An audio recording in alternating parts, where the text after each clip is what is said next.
Good morning. It is 10:08 a.m. on Sunday, November 29th, 2020. I'm Christiana Ellis, and I just got up because I'm trying to wring every last little bit of vacation out of this holiday weekend that I can, and this is 5 more minutes.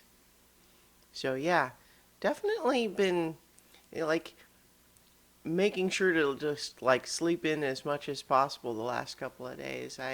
It's It's been good, although it's a little bit like I'm not used to sleeping this much, which, on the one hand is nice and I'm making sure I'm not sleep deprived, but on the other hand, I'm kind of been pushing back my bedtime as a result, which is probably not good for my normal routine.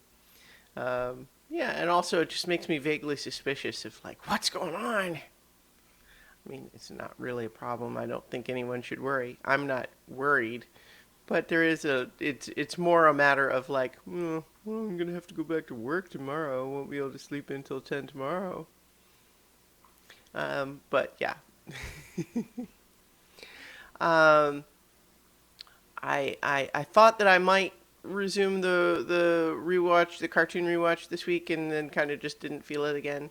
I think I need to maybe reinvent how I was doing those. I think maybe part of the reason that I wasn't like looking forward to them anymore was partly just because I think that I had let them devolve into just being kind of a recap where really all I do is just say, here's what happened in this episode, and I'm not telling you anything you wouldn't know from watching the episode yourself. And, generally giving my opinion, but maybe not really doing a lot of actual analysis.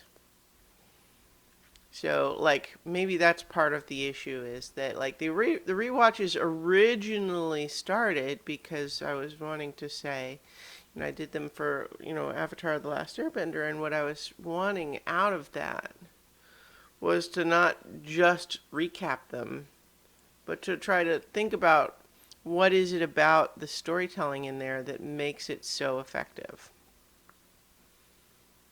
And I'm not sure how successful I was in that attempt, but that was the idea. So maybe that's part of the issue too, is that it wasn't as fun to just say, here is the thing that happened in that episode. Hmm. So I'm going to think more on that. But in the meantime, still just hanging out. No big plans today. We had a good session of D&D last night. I'm going to get that, so I'll get that Rime of the Frost Maiden episode ported over.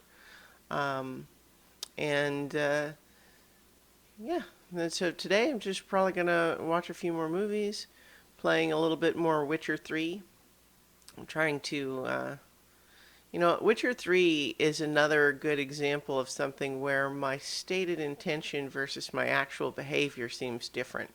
Because I've been playing Witcher 3 for so long that I'm finding it a little bit tiresome doing just like all of the perfectionist hunting down every little question mark on the map. And so I tell myself, okay, I'm going to stop doing that. I'm going to stop hunting down every little question mark on the map. Because most of them, frankly, are not very interesting. And so you can spend an hour clearing 4 of those little question marks, but 3 of them were just little treasure chests under the water that give me gear that I don't need because it's not as good as what I have. So, like, that doesn't feel like an hour well spent. And yet, the problem is that when I actually play, even when I tell myself I'm going to stop doing that, I find myself doing it anyway. Because even though the resolution of each of those question marks is not high, or is not high satisfaction, um, leaving them uncovered, like not knowing what's there, is like an itch, right? And so going after them is like scratching that itch.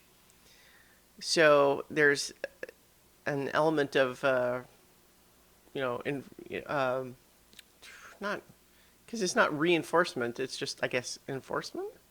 So I just mean there's an element of negative influence that way, you know. So it's not that I am motivated by the reward, but rather I am motivated by not wanting that itch. And so, but what that ultimately means is that I'm playing the game, but not actually consistently having fun in it, because mostly what I'm doing is scratching those itches without actually enjoying it very much, which is not like. That is why a lot of these open world games can just pad their length by tossing a ton of extra stuff in there that is just very low value. And that's frustrating. So, like, Witcher 3 is a great game in very many respects, but they absolutely have probably too many little things on the map that are not very interesting. Too many by, like, probably, you know, they could cut those in half easily, and I would say it would be a better game as a result.